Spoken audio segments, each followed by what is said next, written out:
வாங்க இன்றைய வீடியோவில் தமிழக அரசு சிற்ப கலைஞர்களை பரிசீலித்து பாராட்டி சிற்பக்கலையை வளர்த்து வருகிறது.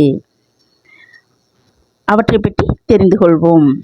தமிழக அரசு சிற்ப கலைஞர்களை பரிசீலித்து பாராட்டி சிற்பக்கலையை வளர்த்து வருகிறது. மாமல்லபுரத்தில் தமிழ்நாடு அரசு சிற்ப கல்லூரியை நடத்தி வருகிறது. அக்கல்லூரியிலிருந்து ஆண்டுதோறும் சிற்ப கலைஞர்களை பலர் உருவாக்குகின்றனர். சுவாமிமலை, கும்பகோணம், மதுரை ஆகிய இடங்களில் உலோக படிமங்கள் செய்யும் பயிற்சி நிலையங்கள் அமைந்துள்ளன. சென்னையிலும் கும்பகோணத்திலும் உள்ள அரசு கவின்கலை கல்லூரிகளில் சிற்பக்கலையை பயிலலாம்.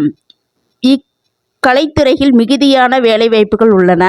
சிற்பக்கலை குறித்த செய்திகளை அனைவரும் அறிந்து கொள்ளும் வகையில் தமிழ்நாடு தொழில்நுட்ப கல்வி இயக்கம் சிற்ப செந்நூல் என்ற நூலை வெளியிட்டுள்ளது.